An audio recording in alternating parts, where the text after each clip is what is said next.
और उसमें खासतौर पर जो प्रदेश ने 15-16 में प्रदेश के अंदर जो गरीबी की रेखा के नीचे जीवन यापन करने वाले लोगों की संख्या थी, वह कुल आंकड़ा जो था वह लगभग 5.25 करोड़ लोग ऐसे थे जो गरीबी रेखा के नीचे दीनहीन स्थिति में जीवन यापन कर रहे थे।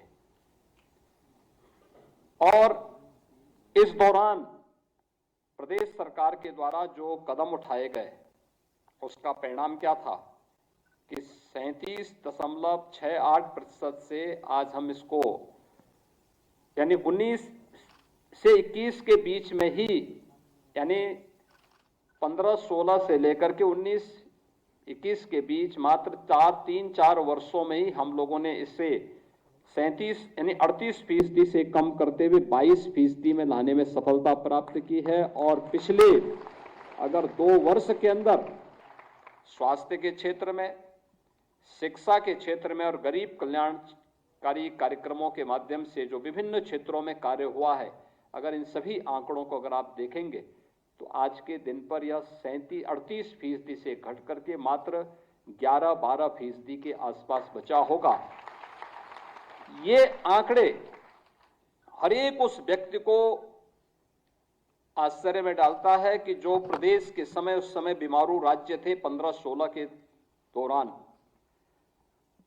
उनमें से बहुत सारे राज्य अभी बीमारू ही रह गए, लेकिन उत्तर प्रदेश उससे उभर करके एक सकारात्मक दिशा में विकास की प्रक्रिया के साथ जुड़ा हुआ है।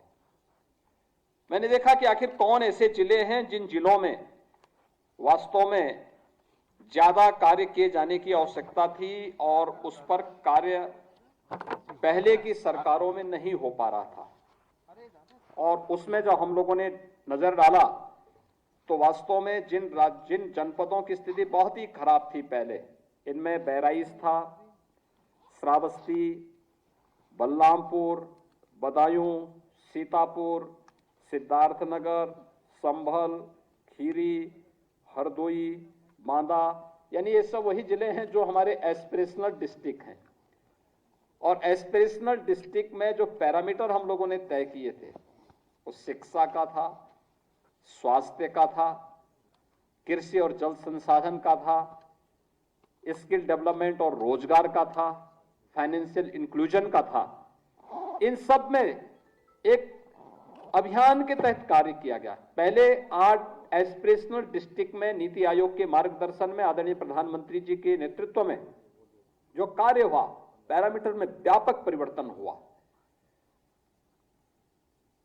इसके बाद प्रदेश सरकार ने 100 एस्पिरेशनल विकास खंडों को चिन्हित किया और उसमें भी स्वास्थ्य विभाग हो या फिर शिक्षा विभाग हो या कृषि विभाग हो, जल संसाधन विभाग हो या जो भी विभाग थे, सभी विभागों ने 100% मैन पावर की आपूर्ति वहां पर करते हुए उन्हें एस्पिरेशनल विकास खंडों से उभारने की दिशा में जो प्रयास प्रारंभ हुए हैं, आज उसके परिणाम हम सबके सामने देखने को मिल रहे हैं।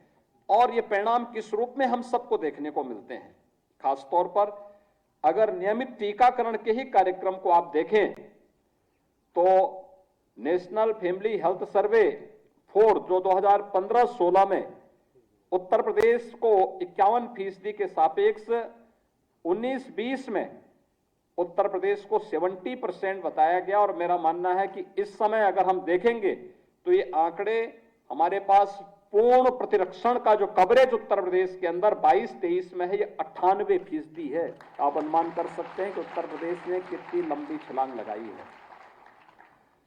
और इसमें आपकी बड़ी भूमिका होने जा रही है। मुझे याद है एएनएम, हेल्थ वर्कर,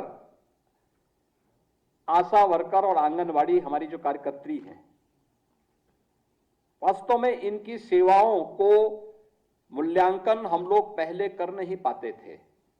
यद्यपि मैं इनकी ताकत को पहले भी समझता था, लेकिन लोग उन्हें उपेक्षित रखते थे, देखते थे कि भाई क्या होना है, जगह खाली पड़ी हुई है, कोई भरता नहीं था। मैं सांसद 5 बार गोरखपुर से था और 5 बार गोरखपुर से सांसद रहने के दौरान मुझे वहां के गरीबों और कमजोर तबके के बच्चे एक बीमारी से वहां असमय काल कलवित होते थे, वो थी इंसेफ्लाइटिस की।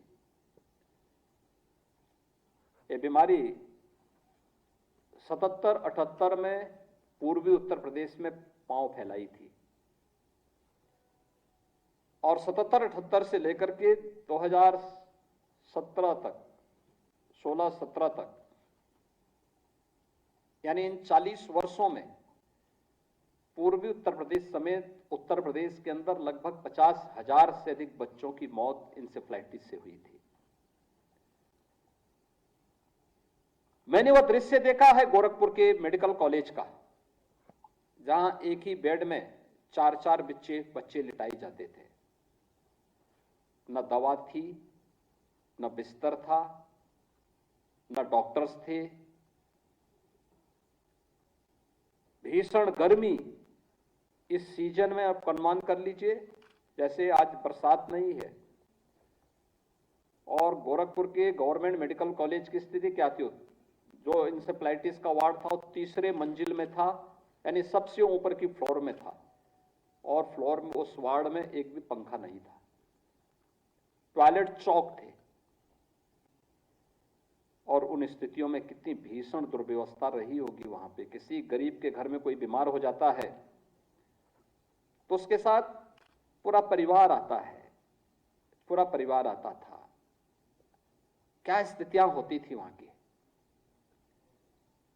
आज आप जाके देखिए गोरखपुर के बिहाड़ी मेडिकल को। पहले गोरखपुर, बस्ती, देवीपाटन, आजमगढ़, कमिश्नरी में एकमात्र मेडिकल कॉलेज गोरखपुर में था।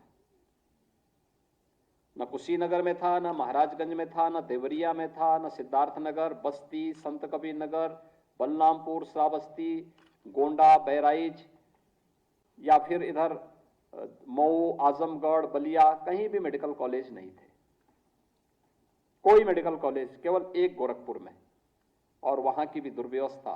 बिहार के 5-6 जनपदों की भी भीड़ वहीं आती थी और नेपाल के लोग भी तो वहीं आते थे। कितनी दुर्व्यवस्था रही होगी। और उसमें लगातार मौत होती थी, कोई संज्ञान भी नहीं लेता था। अपनी आंखों से हमने उस दुर्व्यवस्था को देखा है और उसके खिलाफ आंदोलन किए। संसद से लेकर, सड़क से लेकर के संसद तक लगातार आवाज उठाते थे।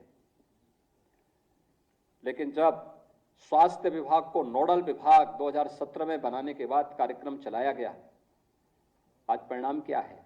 यानी ये सीजन 2017 के पहले मध्य जुलाई से लेके मध्य नवंबर तक का समय पूर्वी उत्तर प्रदेश के हर परिवार में एक भय और दहशत को लेके आता था। पता नहीं किस परिवार का कौन बच्चा इसकी चपेट में आ जाए। और इसके कारण बहुत सारे लोग जादू टोटका के चक्कर में पड़ जाते थे, ठगे जाते थे। आज क्या स्थिति है? आज हम लोगों ने इंसेफ्लाइटिस को, स्वास्थ्य विभाग को जब नोडल विभाग बनाया गया और उनके साथ में सभी अन्य विभागों को जोड़ा गया। तो यहाँ पर आप देख सकते हैं कि कार्यक्रम को संबोधित कर रहे हैं मुख्यमंत्री योगी आदित्यनाथ और तमाम बड़ी बातें उनकी तरफ से कही गई है। सबसे पहले एएनएम कर्मचारियों को नियुक्ति पत्र यहाँ पर बांटे गए हैं मुख्यमंत्री की तरफ से और उन्हें शुभकामनाएं दी हैं।